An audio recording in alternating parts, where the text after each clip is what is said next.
Você já sentiu tanta fome que disse que comeria até pedras? Bem, tome cuidado da próxima vez, a menos que você realmente esteja falando sério. Pedras de rio com condimentos e especiarias são agora um prato em alta na Ásia. Vídeos de chefes preparando suódio frito, que é o nome do prato, são um sucesso nas mídias sociais. Ele é vendido em mercados noturnos movimentados, cozido na beira do rio e é usado em pegadinhas. Algumas pessoas nos vídeos não sabem o que lhes foi servido e cospem a iguaria.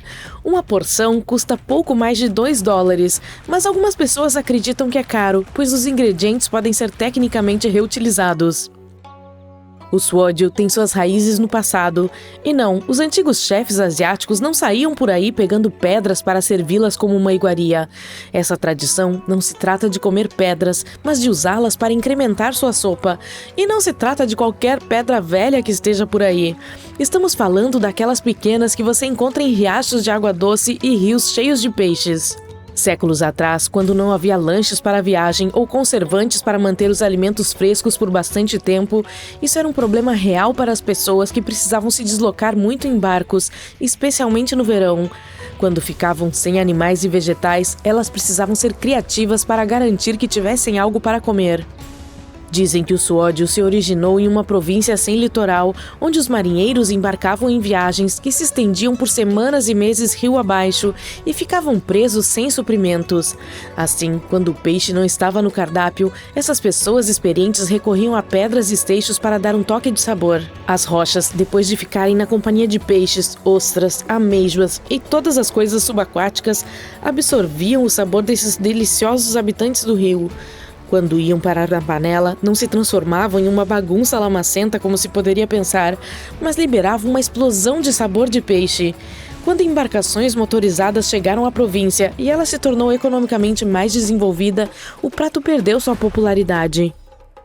Mas agora, o prato mais duro do mundo está de volta e parece não deixar ninguém indiferente a quem o experimenta.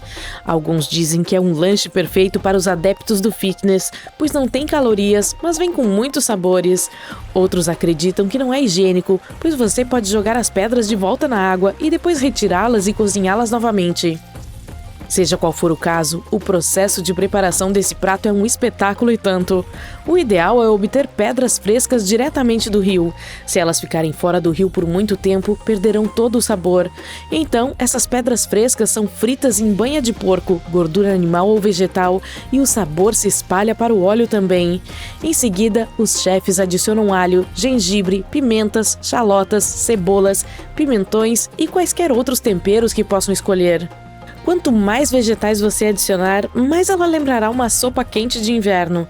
Em seguida, os cozinheiros acrescentam um pouco de sal, pimenta do reino e flocos de pimenta. E voilá! Está tudo pronto.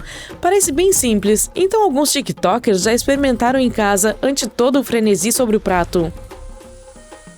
Agora, uma observação importante. Se você quiser experimentar o suódio, nunca mastigue as pedras.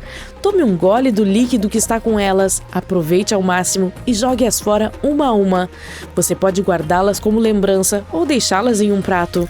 Quando tiver retirado todas as pedras, coma o que restou no prato como se fosse comer qualquer outra sopa. As pedras devem deixar um sabor distinto de peixe, mesmo depois de retiradas.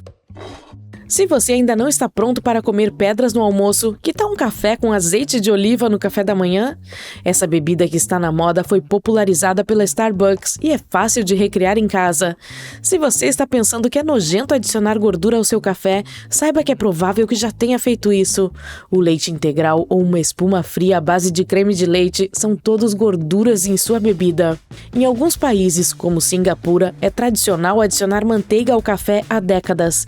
Os adeptos dessa bebida afirmam que a cafeína absorve todas as gorduras da manteiga, por isso entra no sistema mais lentamente e esse café mantém a pessoa energizada por mais tempo. O azeite de oliva há muito tempo tem a reputação de ser uma maravilha saudável.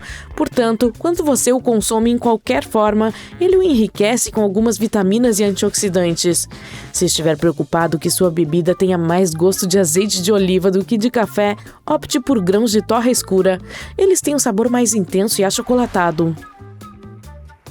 Se você não gosta de tomar café, talvez eu possa chamar a sua atenção com um copo de Pilk? A mistura de Pepsi e leite ficou famosa nos Estados Unidos depois que Lindsay Lohan apresentou o conceito ao mundo na campanha publicitária de fim de ano da Pepsi. A internet não podia deixar essa ideia de lado, então as pessoas começaram a experimentá-la no TikTok e a compartilhar suas reações. No anúncio, a Pepsi é adicionada a um copo com leite. Na vida real, os usuários preferiram servir a Pepsi com um punhado de gelo primeiro e depois temperá-la com diferentes tipos de leite, como de aveia e de soja. Aqueles que experimentaram concordam que não é tão ruim e alguns dizem que é igual a Pepsi, talvez um pouco mais cremosa. Você já está com fome de biscoito? E não qualquer biscoito, o biscoito japonês de vespa. São biscoitos de arroz com um pouco de vespas em cada mordida. Esse lanche foi inventado por um fã-clube local de vespas e um confeiteiro de biscoitos. Somente os vilões do mundo das vespas, as vespas cavadoras, são usadas para esse lanche peculiar. Essas vespas paralisam outros insetos para levá-los a seus filhotes e alimentá-los com essa presa. Mas não se preocupe, elas não lhe farão mal algum depois de serem cozidas, secas e adicionadas à mistura de biscoitos de arroz. As pessoas que experimentaram o produto compartilham que ele tem um sabor doce e salgado, e as vespas têm um gosto parecido com o de passas amargas queimadas. Delícia! Os ovos centenários são outra ideia de lanche vinda da Ásia. São ovos que foram preservados por um longo período de tempo em uma mistura especial de argila, sal, cinzas de madeira e cal viva. Com o tempo, a clara externa do ovo torna-se marrom escura ou preta e gelatinosa, e a gema interna fica verde escura. Essas não são as cores mais atraentes, mas o ovo tem um sabor rico e é seguro para consumo. Não há bactérias ou mofo em seu interior. Esses ovos geralmente são servidos como aperitivo com molho de soja. Eles podem ser de pato, codorna ou galinha e também são conhecidos como ovos de 100 anos ou ovos preservados. Eles são uma iguaria há pelo menos vários séculos. Diz a lenda que havia um homem que queria surpreender a mulher de quem gostava com ovos de pata que deixou do lado de fora para ela. Ela não os encontrou por meses e parece que quando os encontrou, eles estavam mais saborosos do que nunca. Vou deixar você provar primeiro. Se alguma vez você estiver em um mercado na Coreia do Sul e sentir o cheiro de frutos do mar, mas não os vir, deve ser a barraca de Byeondae. Parece grãos de café, mas é um tipo de inseto, pupas de bicho da seda. Você pode encontrá-lo em praticamente qualquer lugar, das ruas aos supermercados de todo o país. Normalmente é fervido ou cozido no vapor e tem um sabor salgado com um quê de peixe. O lanche tem uma casca externa crocante e um interior suculento. Existe uma versão mais popular salgada e temperada, embora alguns vendedores adicionem açúcar para criar uma versão cristalizada.